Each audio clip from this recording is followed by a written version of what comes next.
Christmas in Belfast, 1972. Sunday morning outside an army post in Lenadoon Avenue, the fringes of Catholic Andersonstown. Once a council house, it's now a stockade. It's been shot at, bombed and mortared. Christmas brings the army few tidings of comfort and joy. When I was growing up, I remember watching news coverage of the Troubles, the armed conflict in Northern Ireland that dates from the late 1960s to the mid-1990s between Irish nationalists and British Unionists, and frankly, not really understanding a whole lot of it. I just remember looking at people fighting in the streets in Belfast, somewhere really far away that I'd never been before and I never thought I'd go to, and wondering, why are white folks hating on white folks? I just didn't understand. Right. From the U.S. perspective, our big go-to examples of political violence usually fall along racial lines. Obviously, there was the Civil War, but also all the protests throughout the Civil Rights Movement. Even our recent conflicts are rooted in white supremacy, like we saw in Charlottesville. It's actually a pretty rare thing to see white Americans get into violent political altercations with other white Americans. Exactly. In order to understand why tensions in the U.S. fall along racial lines, we look at our history. And the same is true for Northern Ireland. At the risk of sounding cliché, the past is very present. In a city of many political slogans, this is one of my favourites. It says, "A nation that keeps one eye on the past is wise. A nation that keeps both eyes on the past is blind." That's teacher, mediator, and our wonderful tour guide through Belfast, Paul Donnelly. And I think that's a perfect summary of our relationship with our history, our contemporary, and hopefully where we're going to move to in the future. In order to understand the origins of the animosity between the English and the Irish and the complex political dynamics of Northern Ireland, you have to understand four major events in their history. And for the first one, we have to go way back. Back to the turn of the century? Further. Back to the potato famine? Further. I'll give you a hint. There's a hit Broadway musical about it. Hamilton? No, actually, it's a different musical. Divorced. Beheaded. Died. Six. The musical about Henry VIII. Henry VIII is right. It always comes back to that guy. Welcome to the future of our former democracy. Good morning. Good morning. George, one unintended benefit of our work towards better and more equitable electoral systems is that we actually get to immerse ourselves in other countries' history. Right. The story of how Northern Ireland implemented their current system of proportional representation can't be properly told without a look at the hundreds of years of history that Ireland shares with England and Britain. All of this framing is important because in the late 1960s, these dominoes of history culminate in a 30-year period of horrific political violence in Northern Ireland known as the Troubles. We'll talk much more about the Troubles later on, but understanding this historical context frames just how radical and optimistic their eventual peace process was.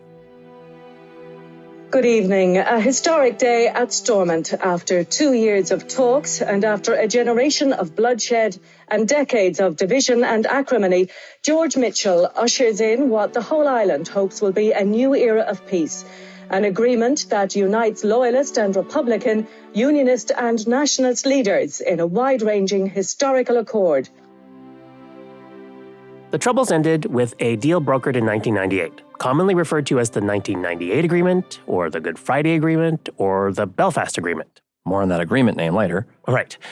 This agreement repealed the winner-take-all electoral system in Northern Ireland in favor of a proportional one.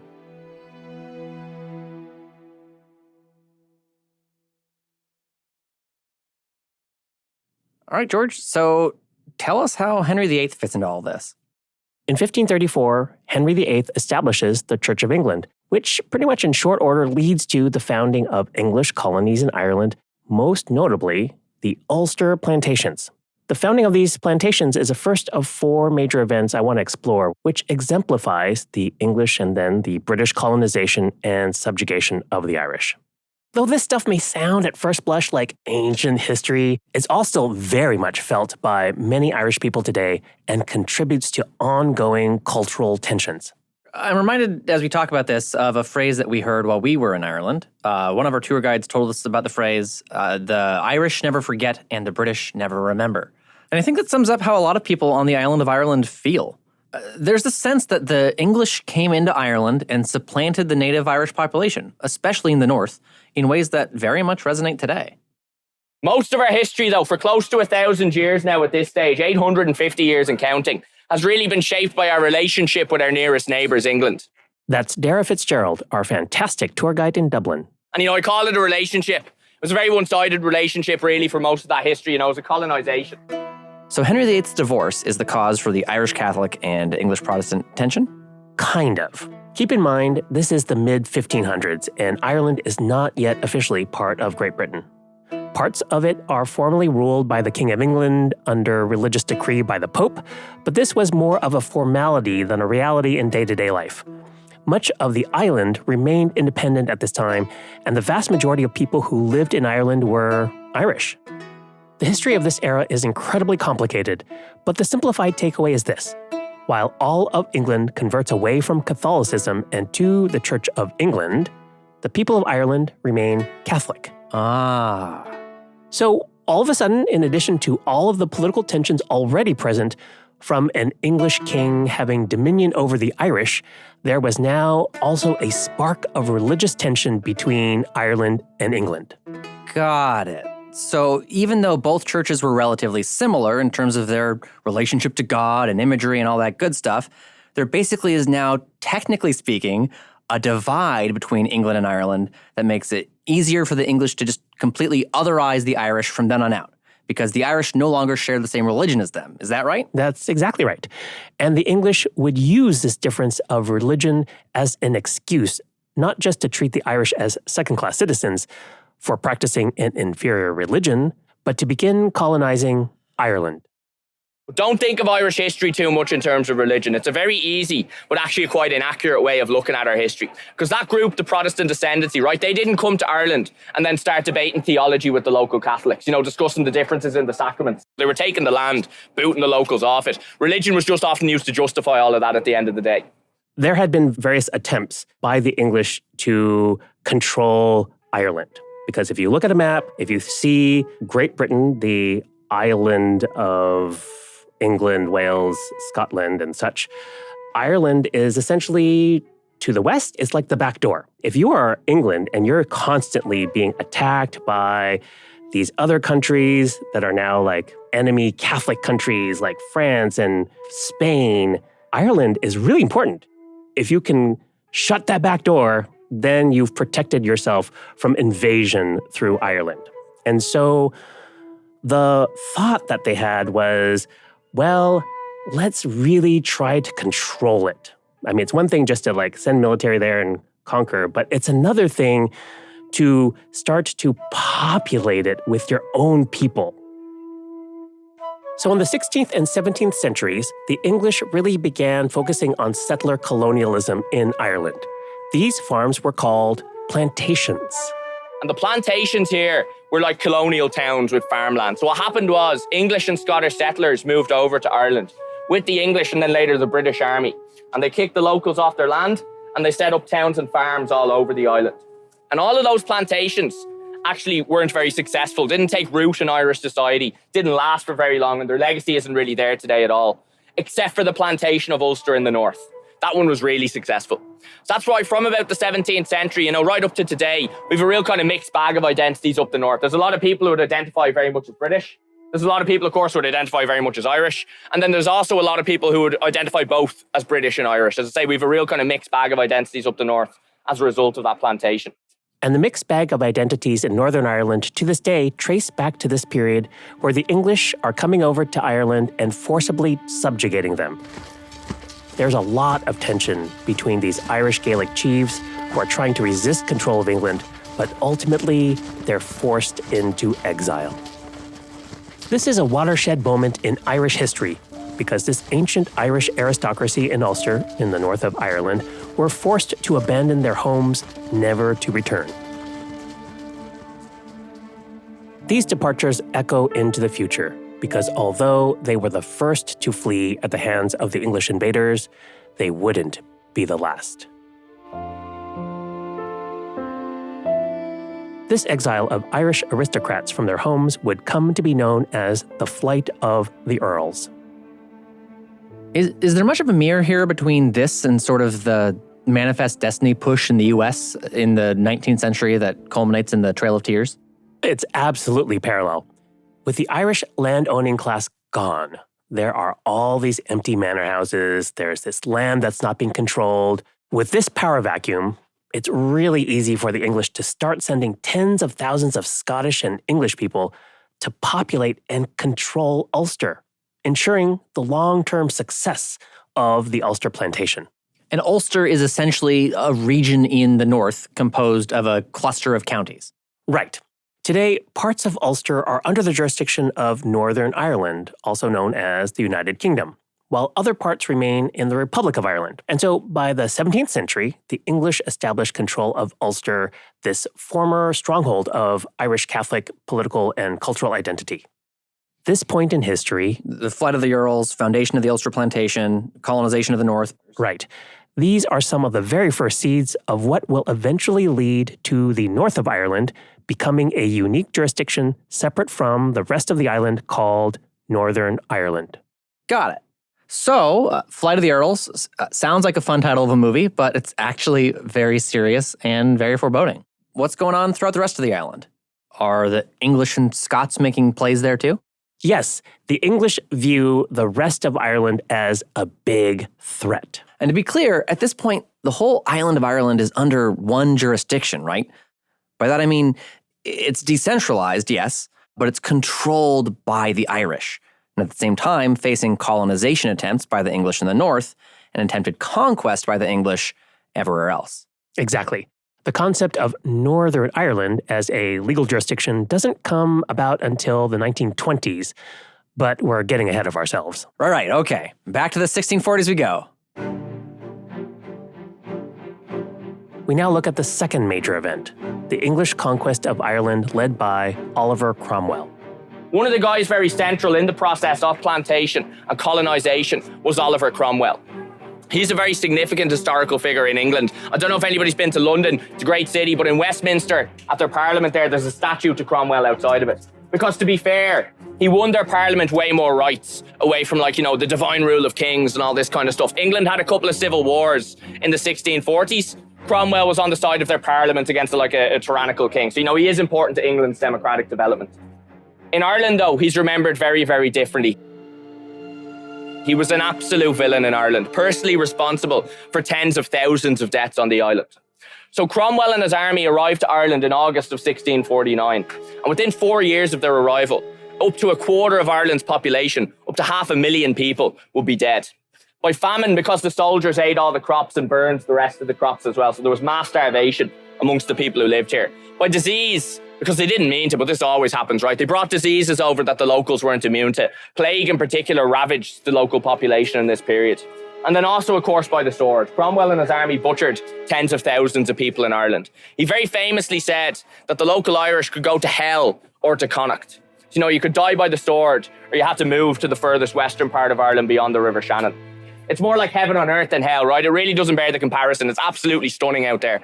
But he wasn't sending them there for the scenery, of course. It's the worst part of the island by a mile for farming.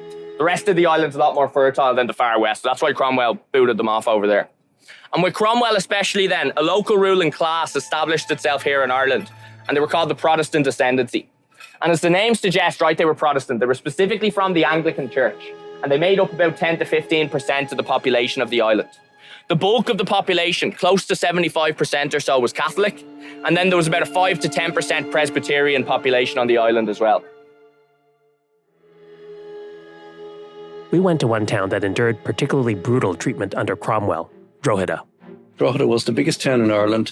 It was nearly as big as London in the walled town days. It went in the British Isles, London, Birmingham, Drogheda for size of towns. That's Shane Heaney with the Millmount Museum in Drogheda. Pretty much after Cromwell destroyed it, they went to Dublin's an older town. Drogheda was near. Like a lot of Irish towns, Drogheda has a wall. Historic walled cities are meant for, self-protection, garrisoning. Mm-hmm. And so they feel that they're pretty secure behind their walls. Cromwell pretty much lays siege to this town. Within about a week, Cromwell is able to breach the town walls. He orders the troops to storm the town, and pretty much anyone that they come in contact with is immediately slaughtered. they actually have the cavalry on the outsides of the town, and basically they are instructed to kill anyone who tries to escape. So now you have this captive group of people, civilians and military, who are just being slaughtered left and right. In the end, there were 3,000 people who were massacred. One tragic story is that Catholic priests and friars tried to escape all this violence by hiding inside St. Peter's Church, and they are burned alive. St. Peter's at Top Peter Street was a very, very large church, and had 7 chapels in it at one stage. It also is reputed to have the highest spire in the world. And that blew down in the great wind of 1535 and was replaced with a wooden spire.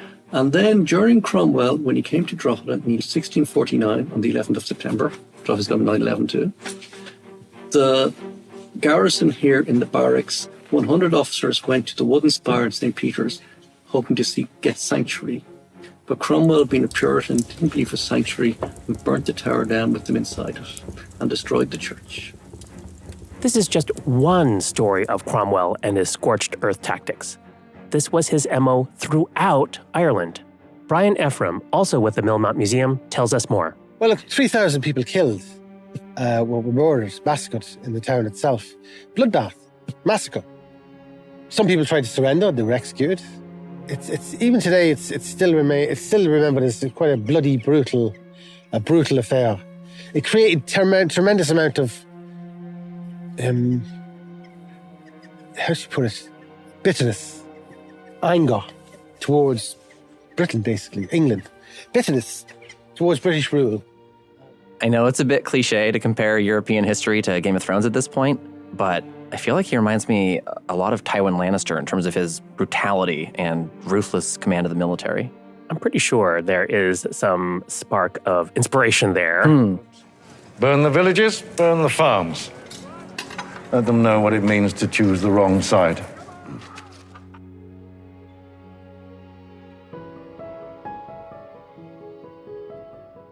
With Cromwell leading the charge, the English take control of nearly all the farming land on the island of Ireland, not just the northern part in Ulster. This is the second historic moment for us to understand the deep tension between the Irish and the English. And what does resistance look like? Are folks just surrendering at this point? Is there guerrilla warfare? Are folks rioting in the streets? The Irish are largely powerless at this point. There's no organization. All of their leaders have been killed or they have fled. Between the flight of the Earls and the Cromwellian conquests, there's a huge power vacuum that the English are happy to fill.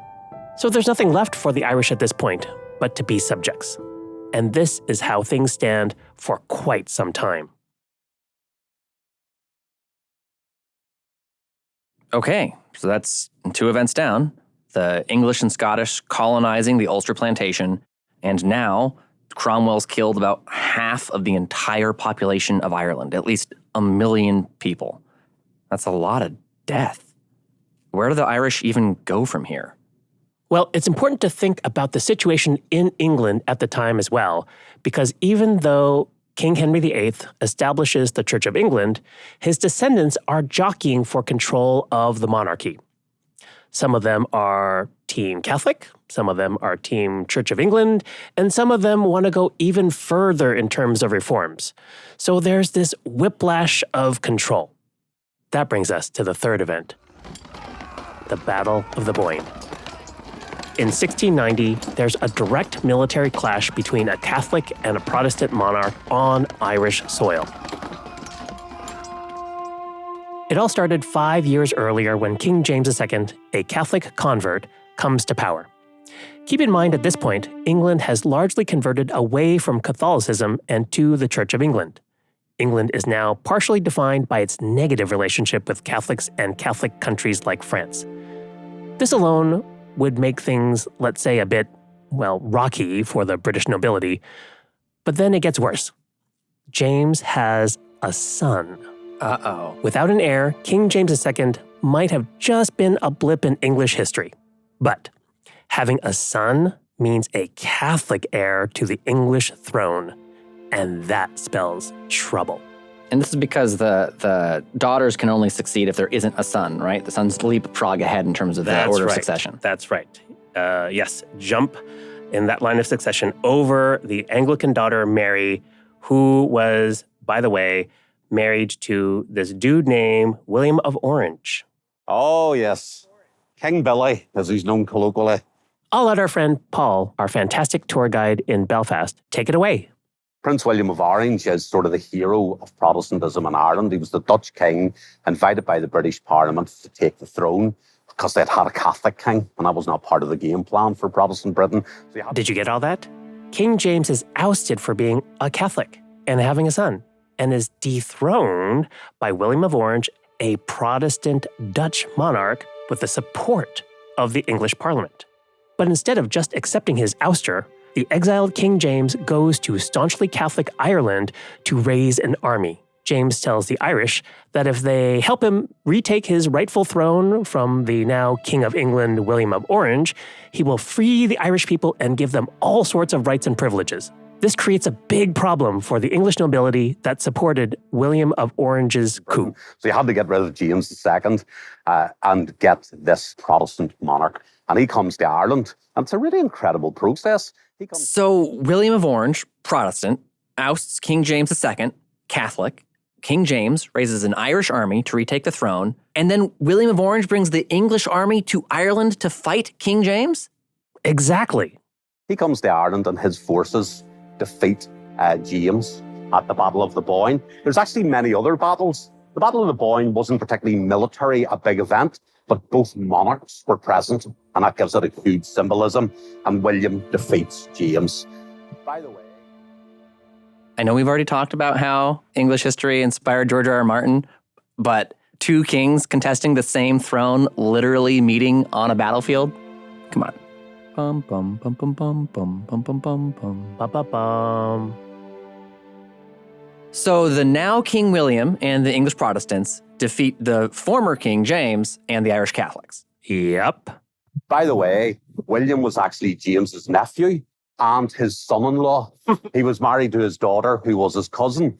That wonderful European monarchy thing of if we all breed within each other, we keep the gene pool pure. But William wins that conflict. It's the part of the Glorious Revolution. And the outcome is a bigger picture whereby the British monarchy has to be Protestant. The monarch is head of the established Protestant church, the Anglicans. It leads to things like the penal laws, which are a very centrist system of discrimination, primarily against Catholics, but also against non-conforming Protestants. Methodists, Presbyterians don't have the same, they can practice their religion, whereas Catholics couldn't, but they're politically censored, they can't. To punish the Irish for their support of the ousted King James, England would impose penal laws on the island of Ireland, significantly furthering the already pretty horrific subjugation of the Irish people and the Irish Catholics in particular. They can't hold certain political offices or go to certain universities. So it's a huge impact on both Britain and Ireland. But in the Protestant communities of Belfast and across the north of Ireland, or Northern Ireland, it is remembered as when the Protestant minority beat the Catholic majority, and thus Protestants ensured their survival on the island of Ireland. So it's very deeply emotional. When we visited Belfast, my hotel room looked over this mural of William of Orange, and we think our colonial history is such old news. But this is a reminder that, for the Irish, what happened several hundred years ago is still present today. And to be clear, we're not just talking about like the equivalent of a statue of Paul Revere in downtown Boston, right? Like these murals are everywhere. Everywhere, and still carries so much meaning today. And one thing that fascinated me was there was this European dimension to all of this. And the Pope actually supported William and the Anglicans against Catholic King James. So that in Protestant communities like this and right across the north of Ireland or Northern Ireland, there's this sense that this battle was simply the Protestant minority beating the Catholic majority and ensuring their survival on the island of Ireland. But it's much more complex than that. There was a special mass said for William when news came through that he had won the Battle of the Boyne. Bells pealed in the Vatican. The Pope at the time detested and feared Louis of France. They were political rivals. The papacy was very political, it wasn't just theological. And Louis's great ally was James. So the Pope aligned with Protestant William, actually against two Catholic monarchs. So as ever with this place, the black and white dichotomy of Protestant Catholic, as soon as you scratch the surface, very often those very easy dichotomy assumptions very quickly break down. And one of the complexities of why conflict in Ireland has gone on for so long is because there are so many complexities underneath the surface. If it were simply a straightforward battle between the Protestant and Catholic, it'd probably been resolved one way or the other centuries ago, but it's never been as simple as it appears. Earlier, you mentioned this recent period of terror in Northern Ireland called the Troubles. How does that violence connect all the way back to 1690 when King James was defeated at the Battle of the Boyne? The victory of William of Orange over King James at the Battle of the Boyne is commemorated each year in Northern Ireland on the 12th of July, when pro-Unionist forces march through big cities and small towns alike, and the color orange, as in William of Orange, is adopted by British Unionists and remains a symbolic affiliation with Britain to this day. And when you say Unionist, that term refers to... Unionist is a term for those in Northern Ireland who like being part of Britain, and Republican is a term for those who want to be independent from Britain. Generally speaking, Unionists celebrate William of Orange's victory. Okay, got it. And so then the color orange is in some ways the equivalent of flying a British flag, the Union Jack. That's right. I'm guessing these Protestant Unionist marches celebrating this triumphant victory of the English every year doesn't go over very well with the Irish Catholics. It seems like they're kind of intended to antagonize them. So during the Troubles, this culture clash is a tinderbox. And isn't that an understatement? It's actually depicted in one of my favorite episodes of Derry Girls. The Quinn family is concerned violence is going to break out in their neighborhood in Derry, Londonderry. And remember, this show takes place before the 1998 agreement, so the tensions are real and often violent. They decide to leave town for the day and travel across the border into the Republic of Ireland. But in trying to do so, they accidentally find themselves in the middle of a 12th of July parade. Sorry, shites! They really don't look that happy, do they? Look, why don't we just explain that it was an accident and we don't want any trouble? Although it was played for laughs, it was a pretty accurate depiction of what, in real life, was often a very scary and intimidating annual event for Irish Catholics living in Northern Ireland. And on top of these 12th of July marches, there's also a tradition of building huge bonfires on the 11th. They literally stack wooden pallets, like 10 stories high, and then set them on fire. It's kind of amazing that they don't topple over. I don't know how they actually construct them.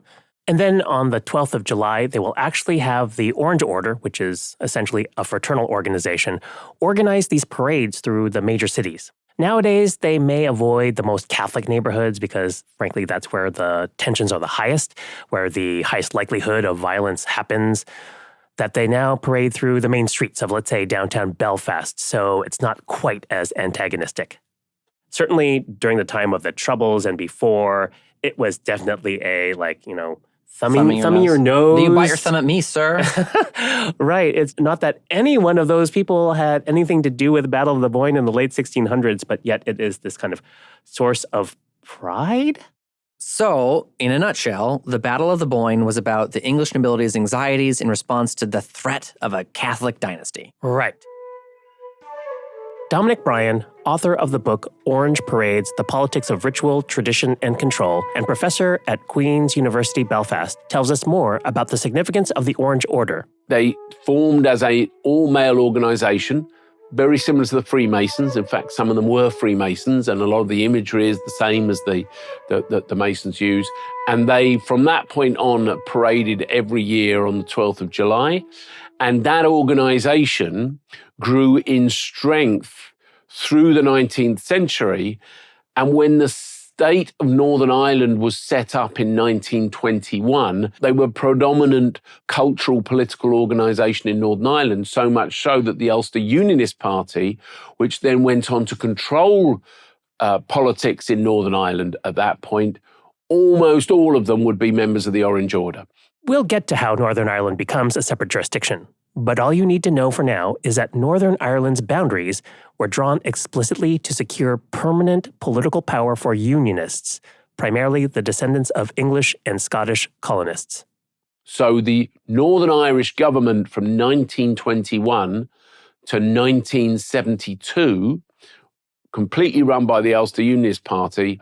So sometimes Northern Ireland for that period is called the Orange State, precisely because of the power of that organisation, and therefore parading on the 12th of July became the Day of State. On the 12th of July, the Prime Minister of Northern Ireland would have stood on a platform and spoken. However, of course, what becomes key is he is speaking to Protestants. He is speaking to Unionists. Almost by definition, the 1/3 of the population of Northern Ireland that's Catholic was excluded. So that's how commemoration and politics become so bound with each other, and history and identity become so bound and ultimately problematic in building the identity of the state or the identity of Northern Ireland. I think it's hard to properly convey the significance of these 12th of July marches to an American audience. Like, we all know about the Boston Massacre and the Revolutionary War. It's our history, and we celebrate it. Right. We have parades, too. Right. But in Northern Ireland, the 300-year-old battle that they're celebrating is, in many ways, still actively being fought beyond the 1998 peace agreement. Right. That really just is on a different level. If we in the U.S. were as connected to our history as the Irish are to theirs, the 4th of July in the U.S. wouldn't just be a celebration. It would be regularly marked by acts of violence, with descendants of British loyalists and American revolutionaries still feuding and fighting each other today. And not just in street fights and bar brawls, but with guns and bombs. And we'd still be having those fights until at least the 2070s. Yikes, that would be crazy. So all this context, I think, explains why orange can be an antagonistic color on the island of Ireland, whether you're in the North or the Republic. So it's actually interesting, now that I'm thinking about it, that orange is on the Irish flag, the Irish tricolor. The colors are green, white, and orange. It is. And you know, we actually asked Daragh about this as we were walking around Dublin. Yeah, so that's always, Republicans always talk about bringing together the orange and the green, like these two so-called contrasting sides put together into, you know, the Irish Republic kind of thing. So yeah, it's I think it's great that the orange is on the flag, and it's really important. And it's a shame really that with the message that it has and with the orange on the flag, still Unionists hate the flag. They really don't like it, which is a shame because it's a great message and they're, as I say, represented as much as anyone on the flag. All right, George, by my count, we've covered 3 of those big moments of English-Irish history. First, the English and Scottish successfully colonize and establish the Ulster Plantation as their seat of power. Then Cromwell massacres about half of the population. And now the ousted King James tries to rally the Irish to his cause and loses to King William at the Battle of the Boyne. And it seems like the subjugation just continues, and there's nowhere for the Irish folks to really go at this point. Like, they're on an island. Things are not going well. What happens next? The Great Hunger. Commonly known to Americans as the potato famine. In 1845, the potato crop failed. It had been perfectly known that the potato crop was going to fail. That's poet, theologian, and conflict mediator Pádraig Ó Tuama. Because there had been a famine moving across Europe, and there's 2 potato crops every year, and so it had been moving every 6 months across Europe. Belgium had been devastated, but because Belgium's population was not entirely dependent on the potato crop, therefore there had been not what we'd call famine. Ireland had been brought into this thing called the United Kingdom of Great Britain and Ireland early in the 1800s, in this thing called the Act of Union, which was not clearly a democratic process. And Ireland, over the next number of decades, became known as Britain's kitchen garden. And so Ireland was producing something like 60% of the corn and 80% of the beef that was being used to feed Britain. So throughout what is called a famine, Ireland had plenty of food, loads of food. So famine, I never believe that it's famine. Famine is a nice natural word to use for something that's unnatural. Starvation is political warfare, is one of the ways it's going on.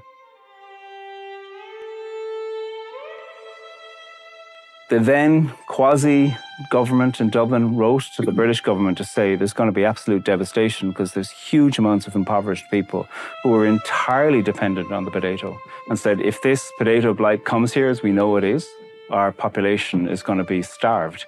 And let's do what we'd done 50 years previously in the 1790s, which is to close the ports and to keep some of the food that's being made in Ireland. Anyway, the British government at that stage, apparently, I've seen the letter, wrote back and said if there's fewer Irish people at the end of this might be convenient. And so the population depends as to how dependable the population statistics are. Mild estimates say that 1 million died and 1 million left over the course of 3 years. That's very mild. Other historians would argue to say that the population was far higher and that possibly even closer to 2 million died. Now, that seems to be perhaps an exaggeration. I'm not sure.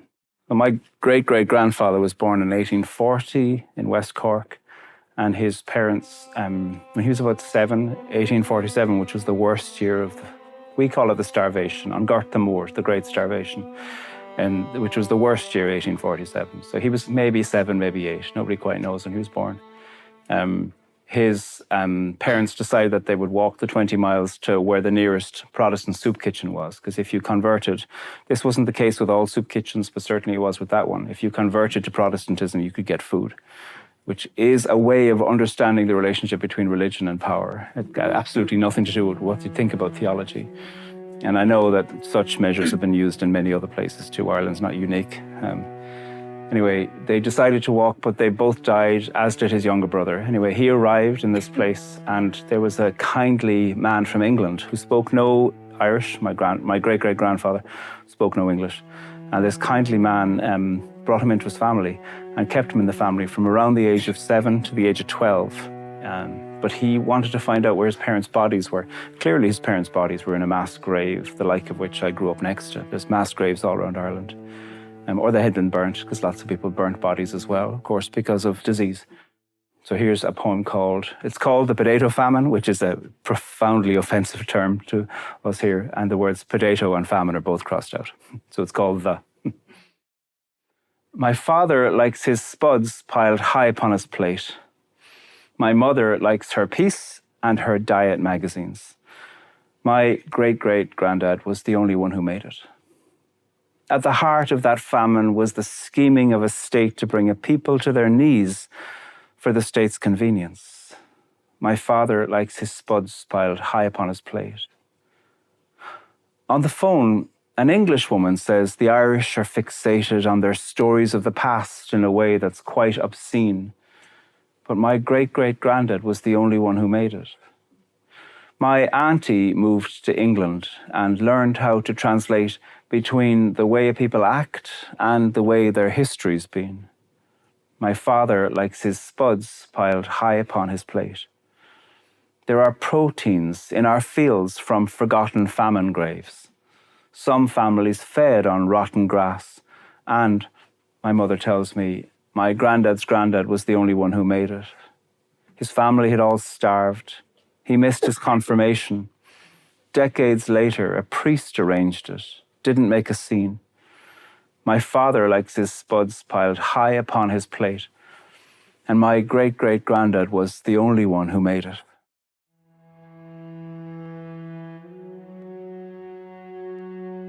I'm normally not really that into poetry. I kind of tend to feel like, yeah, I get it, it's nice, but I don't really enjoy sitting down and reading it or listening to it. And I went in, thinking, oh, we're going to hear some nice words, that's fine. And that morning with Pádraig just affected me. I really felt it in a deep and profound way. I didn't think that I would. Like it just hit me, and I have been carrying that whole morning conversation with me ever since. And I keep finding myself reflecting back on it and thinking about it.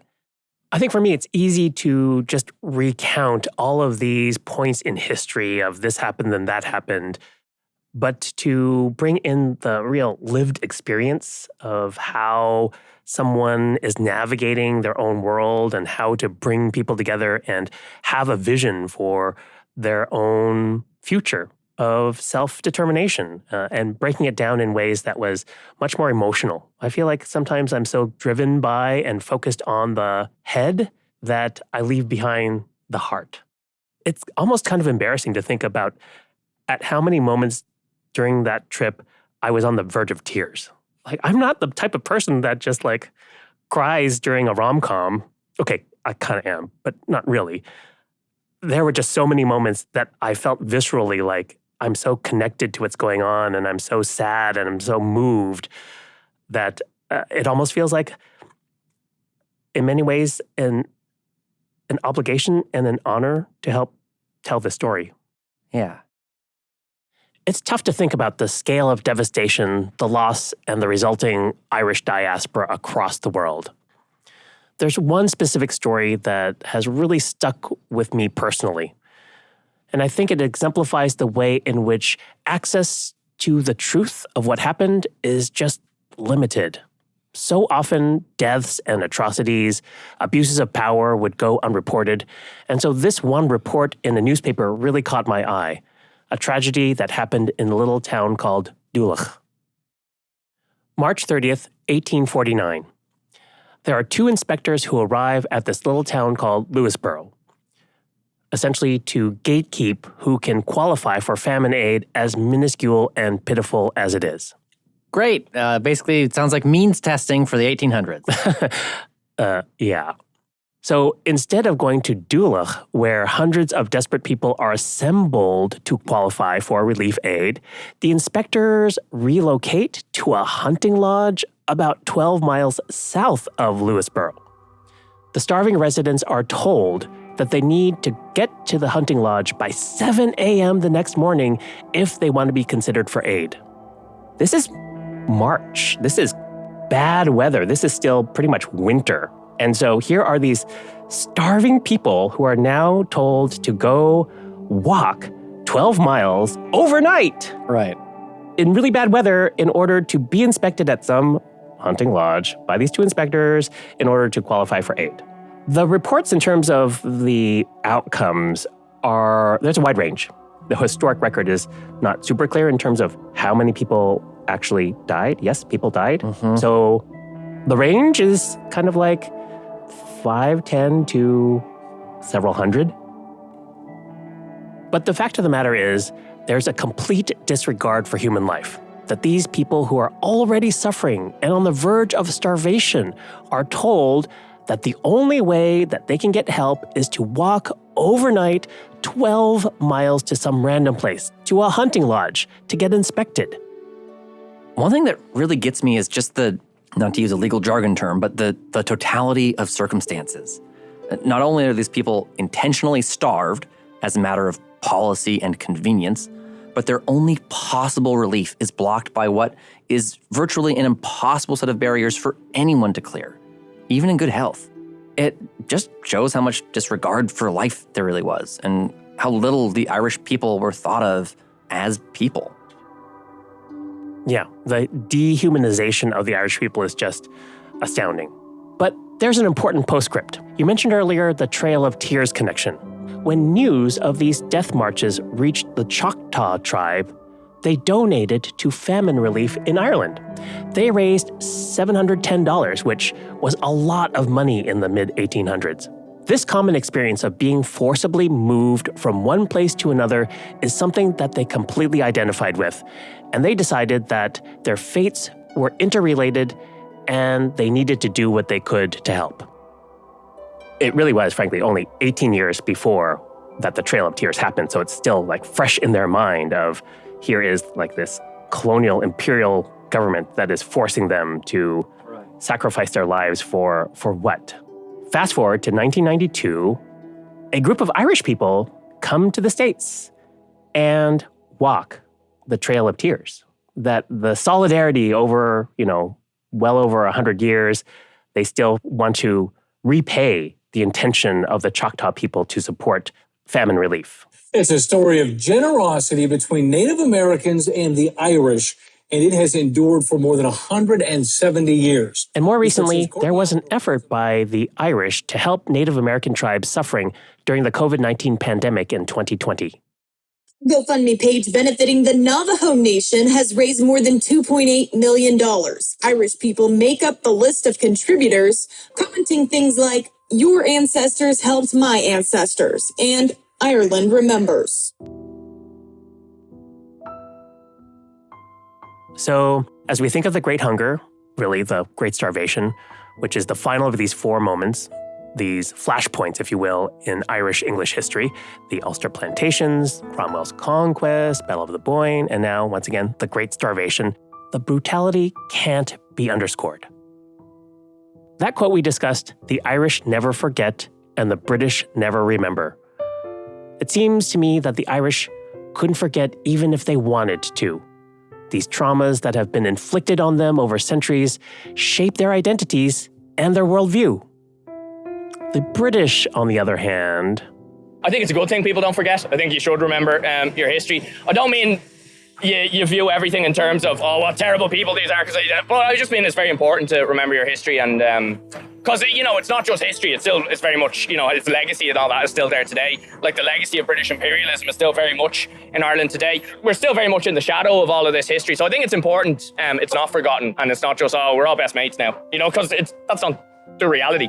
British government, anyway, I don't mean British people at all. We all love British people in Ireland. We have very similar humour and, culture and all the rest. But the British government are very, very bad at maybe recognising the history in Ireland. They just actually brought in a law called the Legacy Act, which basically, amongst other things, means British soldiers aren't going to be prosecuted for shooting civilians in the north.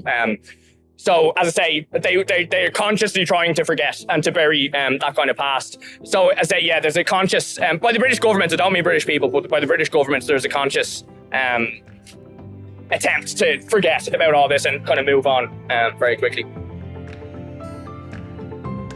Anyone doing the hard work of electoral systems reform should consider their work inextricably linked to history, because only through a deep dive into Ireland's history and relationship with England and Britain can we appreciate how monumental the 1998 peace agreement was and how important their electoral systems change was in prioritizing peace and minority representation. And it's not perfect, but real lasting change takes time, especially when the work is untangling centuries of subjugation and trauma. Sound familiar?